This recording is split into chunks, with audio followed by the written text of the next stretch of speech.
on souffle. Tous nos avenirs pourraient être détruits.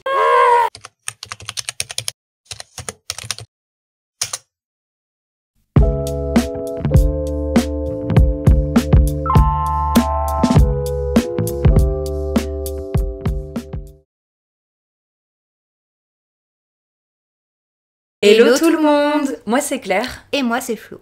Et bienvenue sur Illegally Blonde, la chaîne où on décrypte les discours culturels et médiatiques de notre époque. Et en parlant d'époque, en ce moment, c'est la merde. Crise écologique, génocide, guerre, attaques sur les droits civiques partout dans le monde, à croire que les êtres humains sont déterminés à se pourrir la vie et qu'ils n'en ont rien à faire des conséquences de leurs actions. Et au milieu de cette catastrophe généralisée, il y a une notion qui est de plus en plus valorisée. Il s'agit de l'empathie, aka la capacité qu'on a à en avoir quelque chose à faire des autres. De nombreuses personnes, dans les cercles libéraux et même dans les gouvernements, pensent que l'empathie pourrait nous sauver. De l'autre côté, il y en a qui détestent carrément cette notion. C'est le cas de Elon Musk, propriétaire milliardaire de X, néo-nazi et choisi par Donald Trump pour gérer son administration.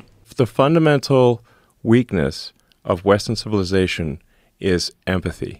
Cette déclaration a fait un énorme scandale. Il y a eu une véritable levée de bouclier, mais aussi une comparaison avec la célèbre citation de la philosophe Hannah Arendt. La mort de l'empathie humaine est l'un des premiers signes d'une culture, sur le point de tomber dans la barbarie. La discussion sur l'empathie n'est pas nouvelle, mais cette histoire a vraiment relancé la machine. Aujourd'hui, de nombreuses personnes considèrent que c'est la clé pour guérir notre société. Mais est-ce qu'elle a vraiment ce pouvoir ? C'est compliqué, mais let's go démêler tout ça.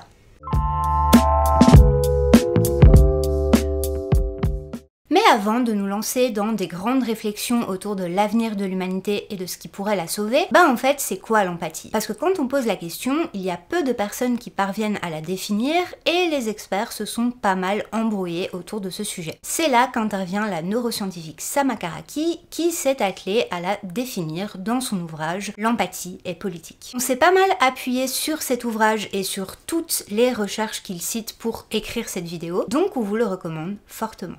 Dans ce livre, la chercheuse va expliquer comment l'empathie est générée par nos cerveaux. Elle s'appuie sur de nombreux travaux qui entrent parfois en conflit les uns avec les autres, on vous passe le débat sinon on sera encore là demain, grâce auquel elle conclut: l'empathie est l'alliance d'une contagion émotionnelle primitive à la vue de l'émotion d'autrui et de prise de perspective lente, délibérative et consciente, dans laquelle il ne s'agit plus de ressentir les émotions d'autrui, mais de comprendre son point de vue en prenant en compte sa singularité. Ressentir de l'empathie pour autrui peut conduire à se sentir touché par son état et aboutir à un comportement altruiste. Dit comme ça, l'empathie c'est super parce que c'est un point de départ pour des actions qui permettent de tisser des liens entre les humains et donc de faire société. Et cette capacité, elle commence dès tout petit. On observe que déjà à 18 mois, des bébés qui voient que leur maman a l'air triste vont avoir envie d'aller la consoler en lui faisant des câlins et en lui prêtant des jouets. C'est trop mignon. Ou alors, prenez tout simplement les fois où vos potes sont au bout du rouleau et où vous allez leur proposer votre écoute, ou les fois où vous avez vraiment envie d'aller consoler une personne que vous voyez pleurer dans le métro parce que ça vous touche. Ouais, big up d'ailleurs à la dame qui m'avait vu sangloter en plein dans la rue après une rupture, qui était venue voir et me tapoter l'épaule et me dire « il vaut pas le coup ». Empathique et clairvoyante. Globalement, le fait de se soucier du vécu des autres permet de créer des liens de solidarité qui ont sûrement été essentiels à notre survie dans des milieux hostiles. Mais aujourd'hui, l'empathie est idéalisée de façon simplifiée, voire volontairement dépolitisée. Et ça nous amène à un sujet classique de cette chaîne, le gouvernement français. Car en 2023, notre ex-ministre de l'Éducation, Gabriel Attal, avait déclaré qu'il mettait au programme scolaire dans certains établissements des cours d'empathie, dans le but de lutter contre la crise du harcèlement scolaire qui, on le rappelle, touche de nombreux élèves et peut parfois pousser au suicide, donc c'est un sujet extrêmement sérieux. Mais du coup, suffirait-il d'apprendre aux enfants à être plus gentils et plus sensibles à la souffrance de l'autre pour que tout ça s'arrête ? Eh ben malheureusement, non. On en avait discuté avec Sama Karaki quand je l'avais interviewée pour le média Ouzbek Erika, et voici ce qu'elle en pensait. Ça n'aurait pas d'effet négatif, mais ça serait inefficace. Car tous les psychologues qui s'intéressent à ces problématiques savent très bien qu'il s'agit avant tout de rapports de domination. Or, cette solution suppose qu'il suffit de s'intéresser à la souffrance de l'autre pour arrêter de lui faire du mal. Sauf qu'on sait très bien que l'autre souffre quand on le domine, c'est précisément ce qui nous motive. Du coup, la question est plutôt de déconstruire notre envie de domination et ce qui la rend possible dans notre société. Mais ça, on y reviendra plus tard. Attal n'est pas le seul membre d'un gouvernement à avoir prôné l'empathie. Déjà en 2007, Barack Obama, alors président des États-Unis, déclarait dans son livre « Un sentiment d'empathie définit mon code moral et sert de guide pour ma politique ». Plus loin, il écrit que les États-Unis souffrent d'un déficit d'empathie. Venant de lui, c'est assez ironique étant donné qu'il est directement lié à l'assassinat de centaines de civils au Yémen, en Somalie ou encore en Afghanistan via des opérations militaires. Donc on voit bien que le concept est instrumentalisé par des politiciens qui veulent se donner une image positive tout en n'appliquant pas leurs propres principes. D'un autre côté, aux États-Unis, la situation est un peu particulière parce que le parti républicain et réactionnaire est effectivement obsédé à l'idée de détruire l'empathie. Ça a été documenté dans un super article du Guardian, « Tu haïras ton voisin ». Comment Elon Musk et la droite chrétienne font la guerre à l'empathie. Tout ce délire remonte à l'intervention de la pasteure Marianne Edgar Budd à l'investiture de Donald Trump, où elle lui a courageusement demandé des choses, somme toute, très simples. I ask you to have mercy upon the people in our country who are scared now. There are gay, lesbian, and transgender children in Democratic, Republican, and independent families. Some who fear for their lives. And the people who pick our crops and clean our office buildings, who labor in poultry farms and meatpacking plants, who wash the dishes after we eat in restaurants and work the night shifts in hospitals, they may not be citizens or have the proper documentation. But the vast majority of immigrants are not criminals. They pay taxes and are good neighbors. I ask you to have mercy, Mr. President, on those in our communities whose children fear that their parents will be taken away, and that you help those who are fleeing war zones and persecution in their own lands to find compassion and welcome here. Et depuis, les évangélistes sont en roue libre. On a par exemple un podcasteur chrétien qui a tweeté « Ne commettez pas le péché d'empathie. Ce serpent, donc Budd, est l'ennemi de Dieu, et le vôtre aussi. » Ou encore une autre podcasteuse, décidément « On ne peut attendre que ça venant d'une femme prêtre épiscopalienne.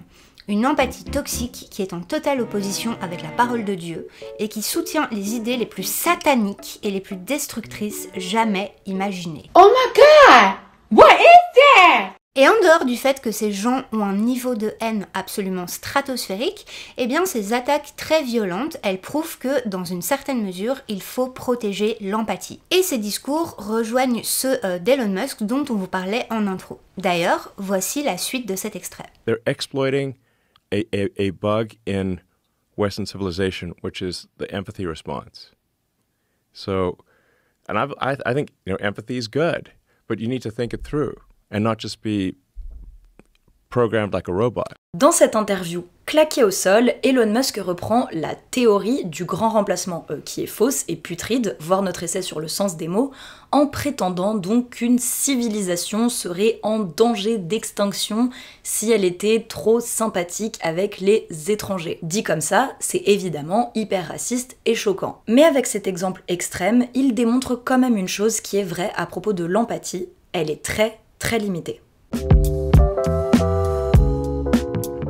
Et oui, au-delà des débats qui la présentent comme le mal du siècle ou comme la solution à tous nos problèmes, eh bien l'empathie c'est un concept qui est complexe, limité cognitivement et qui varie selon nos contextes politiques et sociaux. C'est exactement ce que Samakaraki démontre dans son livre. Le problème, c'est que l'empathie, eh bien, on va plus facilement l'accorder à des personnes dont on peut se projeter dans l'expérience, que l'on va identifier comme étant plus ou moins nos semblables, et donc que l'on va considérer comme faisant partie du même groupe que nous. Et du coup, eh bien, de fait, ça exclut les autres, les personnes qui sont extérieures à notre team, de nos réflexes empathiques. Et ça porte un nom, c'est le favoritisme endogroupe. Le fait que l'on va plus facilement ressentir les douleurs et les joies des personnes qui sont donc nos semblables, que l'on va plus avoir envie d'aller célébrer, d'aller consoler, etc. Et ça commence dès l'enfance, où les petits vont préférer leurs camarades du même genre ou du même groupe ethno-racial. Et des fois, ça peut aussi se baser sur des critères beaucoup plus subtils, comme le fait d'avoir les mêmes goûts en peinture. Et ça ne s'arrête pas là. En plus de prioriser les membres de notre groupe, le phénomène de favoritisme endogroupe peut aller encore plus loin quand on prend carrément du plaisir à voir souffrir une autre équipe. Par exemple, vous êtes fan de foot, votre club gagne, donc vous êtes hyper content de célébrer ça avec des gens que vous admirez, mais vous êtes aussi très satisfait de voir les supporters de l'autre côté du stade péter le seum. C'est ce qu'on appelle la Schadenfreude, et ça peut être dramatique en plus d'être contre-productif. Je m'explique, parfois vous voulez tellement faire souffrir un autre groupe que vous allez mener des actions qui ne vont pas aider votre groupe, mais c'est pas grave, tant que vous allez faire souffrir les autres. Sama Karaki prend un exemple frappant, l'électorat du RN. Elle se base sur les travaux du chercheur Félicien Faury qui a mené une grande enquête dans le sud-est de la France. Pour résumer, une bonne partie des votantes et votants du RN sont dans les classes dites moyennes et populaires. Et ils et elles sont donc mis directement en danger par les politiques du parti, qui votent contre les aides sociales, contre les services publics, etc. Et pourtant, ils lui donnent leur vote. Pour Sama Karaki, ça repose sur le fait que ces personnes, très majoritairement blanches, partagent un sentiment de menace existentielle qu'elles décrivent à Félicien Faury. Beaucoup pensent que l'État a une préférence pour les minorités ethno-raciales et qu'il leur donne massivement des aides qui devraient aller aux vrais Français. Du coup, le racisme du parti devient une force d'attraction parce qu'il veut précisément violenter les étrangers. Ces croyances sont entretenues par un cadre médiatique très organisé qui donne lieu à des situations où des personnes dominantes socialement perçoivent la menace que des groupes inférieurs représentent comme les privant d'un besoin fondamental, comme d'une agression, et la seule issue pour que cela cesse, c'est de donner par les urnes le pouvoir à ceux qui promettent de mettre fin à la menace. Et ces gens ne sont pas cognitivement incapables d'empathie, c'est juste qu'ils la donnent surtout à eux-mêmes. Du coup, l'empathie ne garantit pas la paix et la solidarité sur Terre parce qu'elle est sélective. Déjà biologiquement, comme l'explique Sama, elle va être plus faible pour tout ce qui est invisible, anonyme, menaçant ou moralement déchu pour nos cerveaux. Et c'est empiré par le fait que, on l'a vu avec les exemples précédents, tout ce qui est défini comme extérieur va être largement défini par nos structures sociales, politiques et médiatiques. Donc ça inclut le genre, la culture, l'orientation sexuelle, l'origine, les goûts, l'apparence. Ces catégories sont source de hiérarchisation et de discrimination, on ne vous apprend rien. Mais pire encore, quand on appartient à des groupes qui sont extrêmement bas dans ces hiérarchies, donc classistes, racistes, etc., on peut être victime de déshumanisation. C'est-à-dire qu'on est carrément éjecté de la team humanité, et là, il peut ne plus y avoir d'empathie du tout. Sama nous en dit plus. Quand on enlève à une personne ou à un groupe humain une part de son humanité, de ce qui fait de lui une partie de l'espèce humaine, on parle de déshumanisation, qui peut être une déshumanisation mécaniste quand on réduit cette personne à un objet, à un instrument, qui peut être un instrument pour son propre confort, désir ou pour un progrès. Ça peut concerner par exemple le rapport que les hommes peuvent avoir avec le corps des femmes, ou dans la division raciale du marché, qu'on peut avoir d'un certain groupe, une certaine nationalité qu'on va utiliser pour un certain rôle dans une chaîne de production. Et une deuxième forme serait d'attribuer une caractéristique d'un animal non humain pour en fait créer une forme de métaphore qui justifie ce qu'on ferait de cette personne ou de ce groupe humain. Quand Yoav Gallant, le chef de l'armée israélienne, déclare quelques jours après les attentats terroristes du 7 octobre que on a affaire à des animaux humains, déjà on entend du spécisme dans cette déclaration, mais aussi on entend cette déshumanisation animale qui enlève l'innocence à tout individu présent à Gaza. Ce n'est pas la première fois d'ailleurs que ça a été déjà dit qu'il n'y a pas d'innocence à Gaza, et donc même un enfant porte en lui un projet de terroriste, et ça, donc on peut le raccrocher à une troisième forme qu'on appelle l'infrahumanisation, qui est d'attribuer à un individu ou à un groupe une forme de déviance morale qui ferait de ce groupe un groupe hostile. Donc ça met le groupe victime en position de légitime défense. Et l'infrahumanisation a aussi été utilisée dans le contexte des attaques israéliennes à Gaza, en utilisant un vocabulaire qui réduit toute la population de Gaza à des actes terroristes et d'ailleurs une confusion que Benjamin Netanyahu a appuyée en faisant son discours au JT français à 20h en parlant d'une guerre civilisationnelle dans laquelle on positionne un camp de bien contre un camp du mal. Et donc ce camp du mal est infrahumanisé par nature. Donc il serait par nature malveillant, hostile, donc on doit s'en défendre en les effaçant. Petit ajout de la Flo en post-production parce que depuis le jour où on a tourné cette vidéo, on a eu affaire à un nouvel exemple de déshumanisation.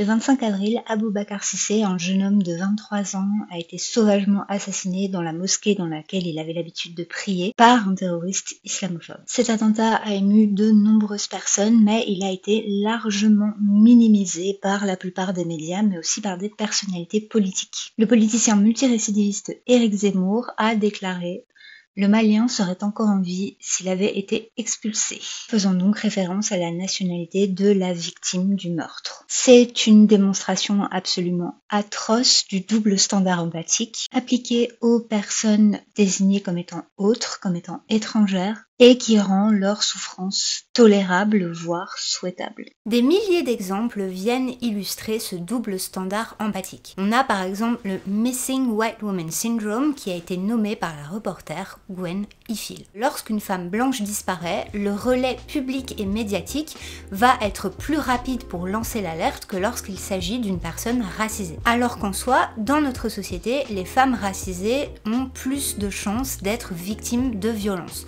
On pense notamment aux femmes natives aux États-Unis qui sont massivement attaquées. Leur disparition devrait donc créer plus de mobilisation. Et ici, on explore les limites de l'empathie via son absence. Mais on peut aussi avoir des excès d'empathie qui sont juste très mal dirigés. Par exemple, envers les membres de notre groupe alors qu'ils ont commis des atrocités.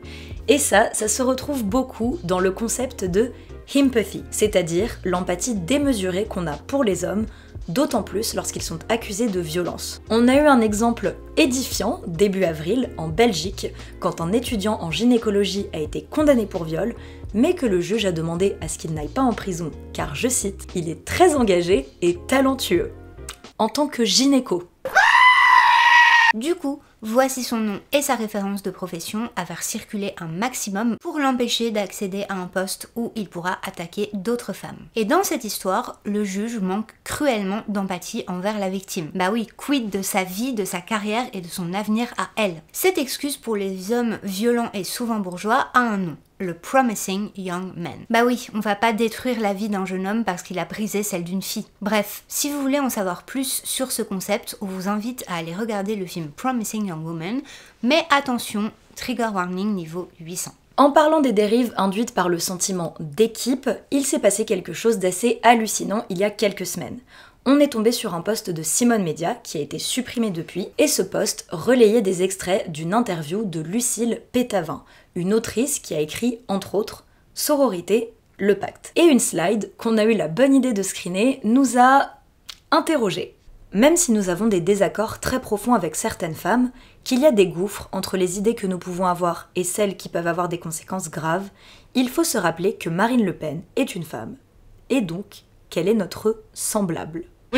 Comme toutes les femmes, Marine Le Pen est exposée au sexisme. Rappelons que le sexisme est la première des discriminations au monde. Elle touche 50% de la population. Et en cela, nous formons un peuple qui est le peuple des femmes. Nous sommes liés par le destin que nous impose le patriarcat. Aussi, si Marine Le Pen est menacée de viol, nous pouvons rappeler que rien ne justifie les appels au crime envers un être humain, et a fortiori vers une femme. Ici, l'autrice fait appel à la notion de groupe, de semblable littéralement, d'une façon qui nous semble être hors sol. Alors même qu'elle se revendique comme étant féministe et qu'elle a passé du temps à travailler sur son sujet. Évidemment, sa dernière phrase a du sens. Aucune féministe ne cautionne des appels à la violence sexuelle envers qui que ce soit. Mais il y a une différence entre appliquer le principe éthique de le sexisme c'est toujours mal et le fait de considérer que toutes les femmes font partie d'un même groupe, en mode let's go la commu, on est toutes des semblables, y compris avec celles qui ont dirigé un parti qui a été fondé par des nazis. Pour nous, c'est une approche complètement dépolitisée de la sororité, qui à côté est un concept plutôt sympa, en ne prenant en compte que le genre. Ici, on ne pense pas aux femmes ou aux hommes racisés qui sont mis en danger de mort par les extrêmes droites, ou aux personnes queer ou en situation de handicap. Marine Le Pen, c'est pas notre semblable, c'est notre adversaire, et on n'a aucun problème avec le fait de l'attaquer à fond, juste on ne le fait pas avec des outils misogynes. Les propos tenus dans ce post relèvent de ce que les experts appellent du white feminism, c'est-à-dire un féminisme qui ne prend en compte que le genre et qui est là pour servir l'ascension sociale des femmes blanches au détriment des autres minorités. Pour creuser ça, on vous conseille ce super article de Sahed et Zaidi. Et franchement, ça ne nous amuse pas de descendre les travaux d'une autre femme. Mais au bout d'un moment, on n'est pas en sucre, et quand une femme tient des propos dangereux, notamment au nom du féminisme, eh bien c'est normal qu'on fasse preuve d'une pensée critique. Alors oui, pour une solidarité au maximum au sein des communautés discriminées, mais une essentialisation dépolitisée qui ne regarde qu'une seule facette d'un problème qui est complexe alors qu'il y a des vies en jeu, eh bien ça, c'est non. Des militantes comme Irénée ou Dolly Jessie en ont parlé plus en détail sur leur compte. Donc attention à la notion de semblable, une des clés de l'empathie, parce que ça peut clairement partir dans la mauvaise direction. Wrong way. Yep. Bref, fin de la parenthèse, car il nous reste une dernière limite de l'empathie à explorer, cette fois liée au fonctionnement de notre cerveau. Car les études le montrent, ça reste une capacité cognitivement limitée. On ne peut littéralement pas avoir d'empathie pour tout le monde, tout le temps. Le simple fait d'être concentré baisse notre ouverture aux autres. Par exemple, si vous êtes occupé à mémoriser quelque chose, du genre réviser vos cours, vous allez moins entendre les pleurs du bébé dont vous êtes censé vous occuper. De la même manière, si vous êtes fatigué ou stressé, vos réflexes empathiques vont être moins élevés que quand vous êtes reposé et disponible émotionnellement. Parce que votre attention sera plus basse et que sans attention, il ne peut pas y avoir d'empathie. En soi, c'est logique, c'est pareil pour plein d'autres fonctions cérébrales comme la concentration, la résolution de conflits ou la capacité de communiquer. Le souci, c'est que nous vivons dans un monde capitaliste, néolibéral et digital. Donc, par définition, nous vivons littéralement dans une économie de l'attention dont l'objectif est d'accaparer nos ressources pour servir son propre système. Et ce,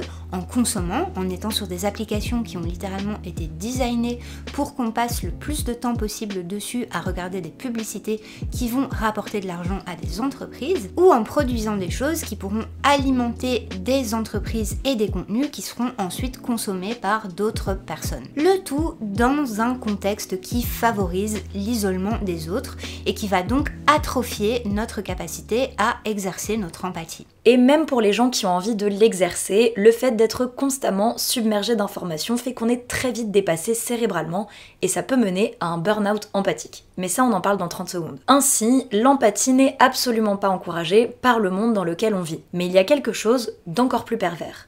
Certaines personnes vont tout de même l'ériger comme une espèce de boussole morale pour leur vie, mais ça ne va pas aider la cible de leur empathie. Ça va leur permettre de se développer elles-mêmes.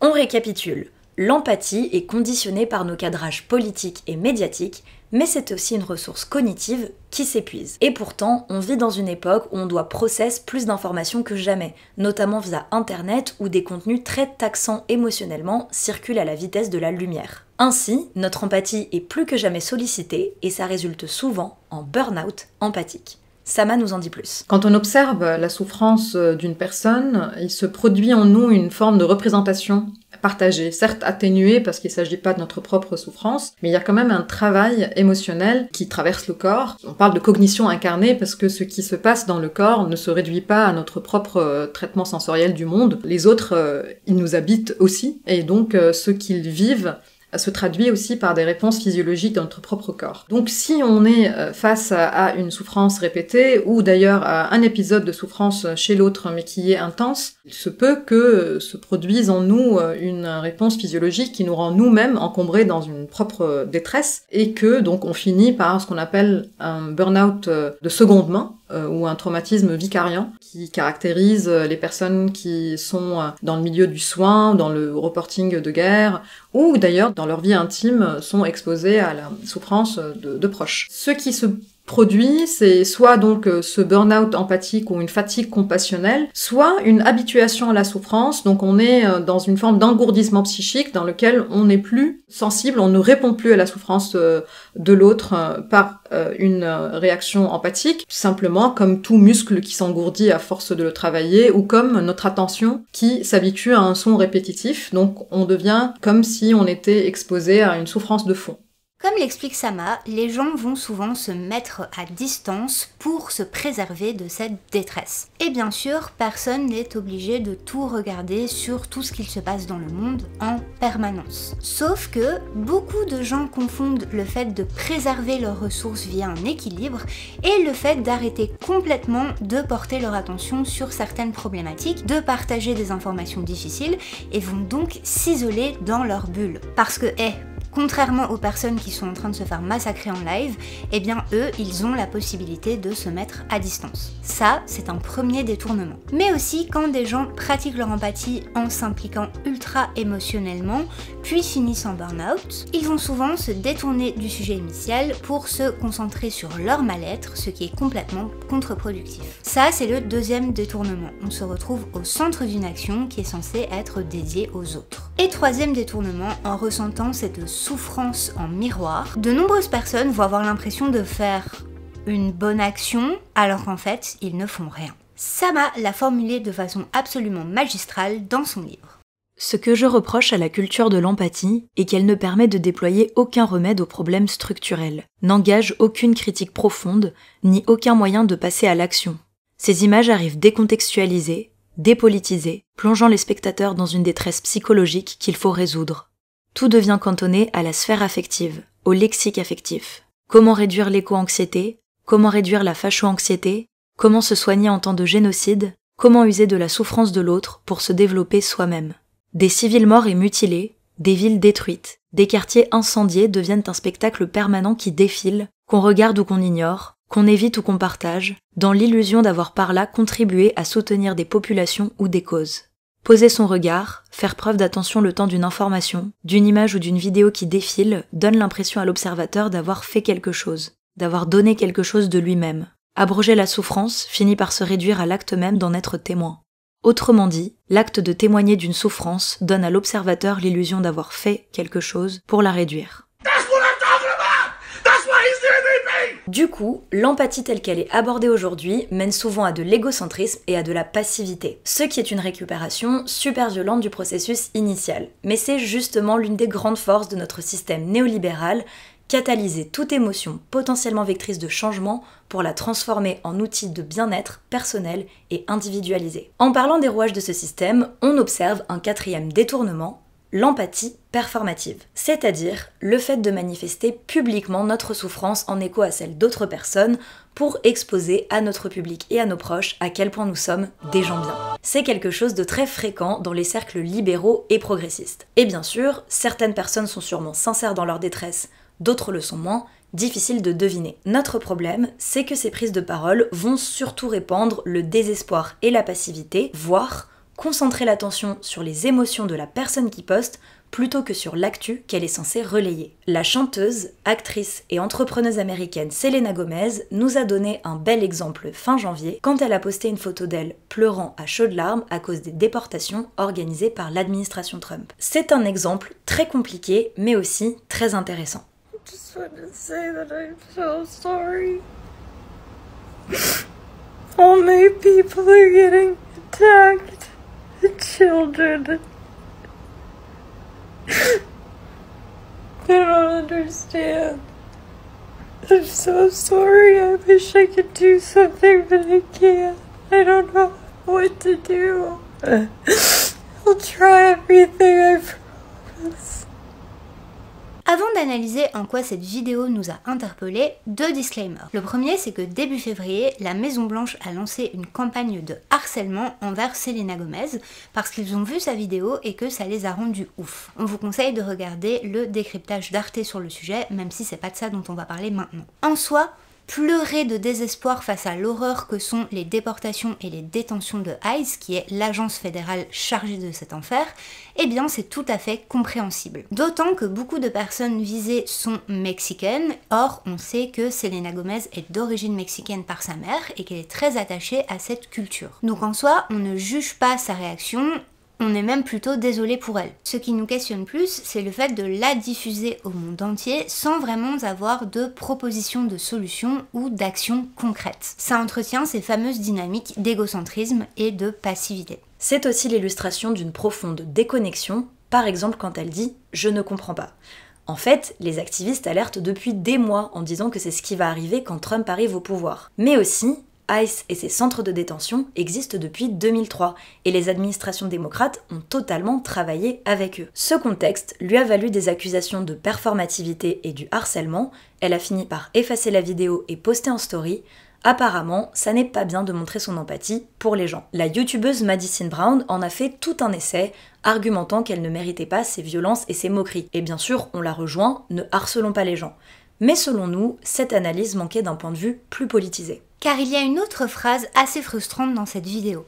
Je ne sais pas quoi faire. Pour le contexte, Selena Gomez est une des personnes les plus puissantes au monde. Elle est littéralement milliardaire et c'est la femme la plus suivie sur Instagram. Donc elle a la capacité d'avoir un impact financier, médiatique, public et social absolument énorme. Donc faire un contenu qui entretient l'idée selon laquelle tout est foutu en le centrant sur son émotion et ce devant des centaines de milliers de personnes qui ont moins de pouvoir qu'elle, eh bien ça n'aide personne. D'ailleurs, la portée paralysante des contenus qui font le buzz est augmentée par ce qu'on appelle le bystander effect. En gros, plus il y a de gens qui sont les témoins d'un problème, que ça soit dans le monde digital ou dans le monde physique, moins il y a de chances que quelqu'un intervienne parce qu'on va tous être convaincus que quelqu'un d'autre va s'en charger à notre place. Pour théoriser ce concept, des chercheurs ont réuni des sujets tests et les ont mis face à une personne qui avait besoin d'aide.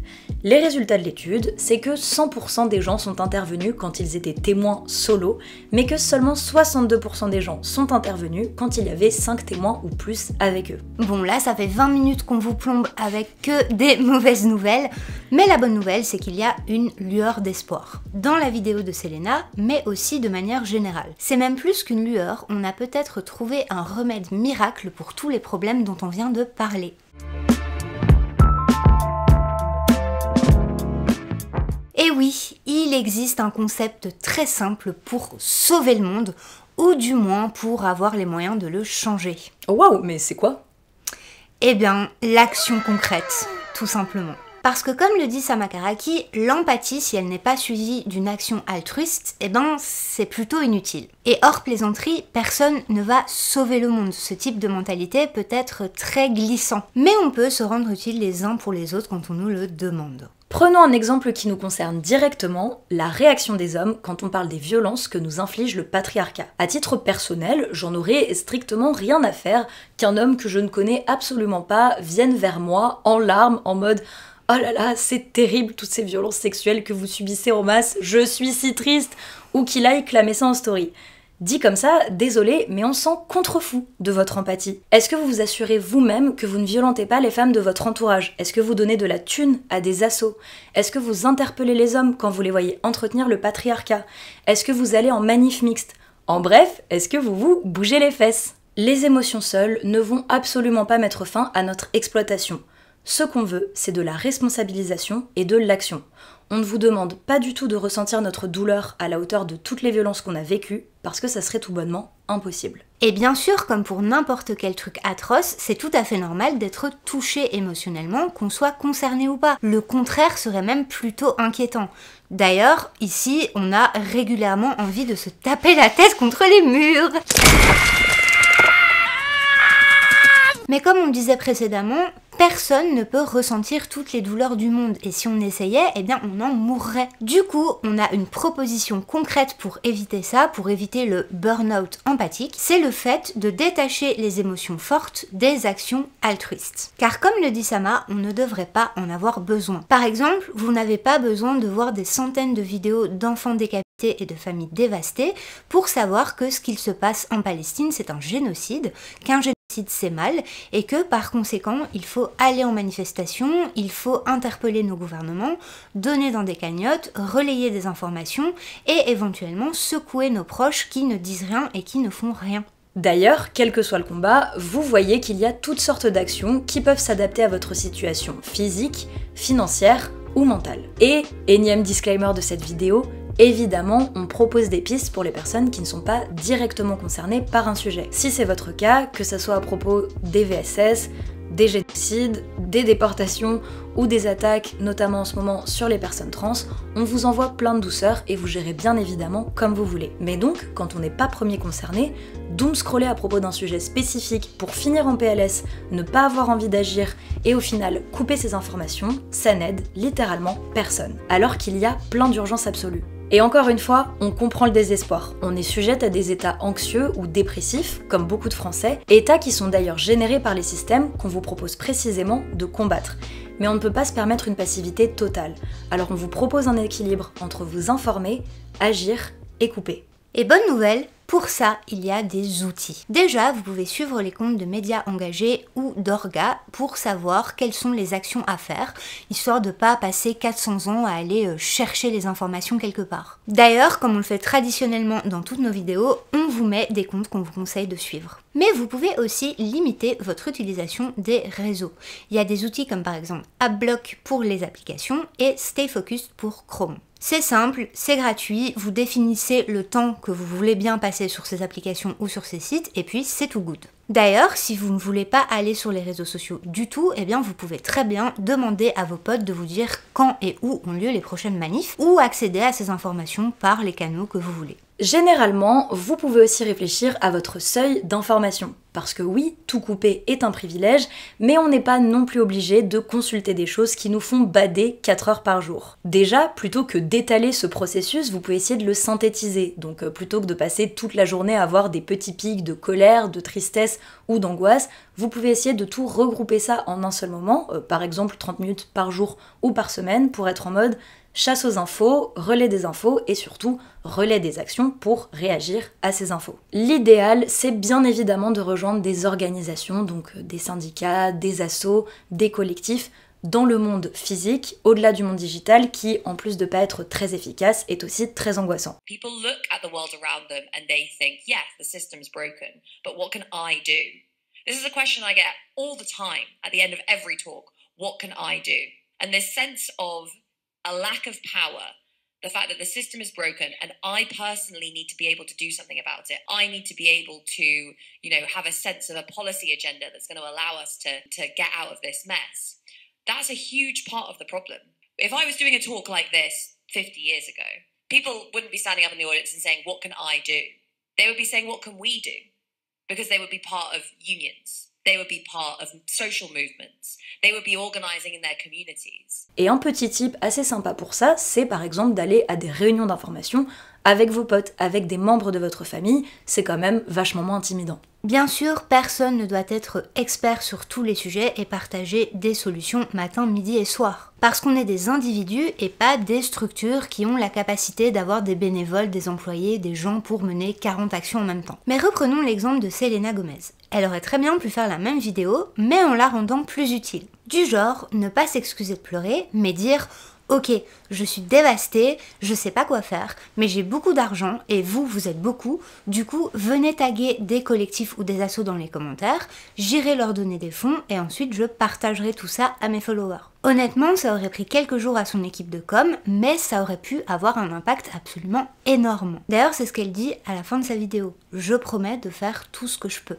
C'est un peu une unpopular opinion, mais pour nous, les gros comptes et même les comptes qui ont quelques milliers de followers ont vraiment une responsabilité de ne pas répandre plus de désespoir, plus de tétanie, plus de fatalisme. Simplement parce que si on finit tous par se décourager et à arrêter de nous mobiliser, tous nos avenirs pourraient être détruits. Encore une fois, on ne dit pas d'arrêter de parler de choses badantes et aussi de partager les choses qui nous amusent et qui nous font plaisir, mais surtout de nous encourager mutuellement à l'action sans pour autant performer publiquement nos émotions en accaparant l'attention des autres et au passage en les déprimant, tout ça pour nous rassurer sur notre propre valeur morale. Ce qu'on propose demande un minimum d'exigence envers nous-mêmes et des efforts. Et franchement, on aimerait que ça soit plus facile, parce qu'on est fatigué ici. Mais quand on est face à autant de violences combinées, il faut bien qu'on s'organise un minimum. C'est l'un des grands arguments de l'autrice Naomi Klein dans son génial nouveau livre Doppelganger qu'on vous invite vraiment à lire. Pour elle, les réseaux nous donnent l'impression d'agir et d'avoir un impact sur le monde. Mais si ça ne se traduit pas en actions concrètes, eh bien en fait, ils ne servent pas à mobiliser des communautés. C'est doublement raté, non seulement on ne change rien, mais en plus on croit qu'on a changé les choses. Dans ce livre, elle pointe le fait que les camps libéraux ont très peu de plans politiques concrets et innovants. En effet, ils se contentent souvent de réagir en opposition à ce que l'extrême droite déclare. Et on le voit avec notre sujet, on trouve ça dommage que souvent les gens, notamment aux États-Unis, érigent l'empathie en espèce de boussole uniquement parce que l'extrême droite l'attaque. Est-ce qu'on peut élever un peu le niveau de nos stratégies au-delà de les fascistes ont dit que ça c'était mal, du coup ça on va dire que c'est bien? Bien sûr, l'empathie c'est pas une mauvaise base. Mais sans questionner les rouages systémiques qui la régissent, elle devient souvent insuffisante, voire contre-productive. Donc allons au-delà, agissons et n'oublions pas de nous poser pour pouvoir mieux repartir. Ce qu'on est en train de faire là, c'est-à-dire lutter contre les fascismes qui ont beaucoup trop pris la confiance, c'est un marathon. Alors autant nous mettre dans les conditions pour courir longtemps. Et la bonne nouvelle, c'est que plus on est nombreuses et nombreux à rejoindre la course, plus vite on va la gagner. Merci infiniment d'avoir regardé cette vidéo et d'être allé jusqu'au bout. Évidemment, n'hésitez pas à la liker et à commenter, déjà ça nous aide, mais en plus on adore échanger avec vous.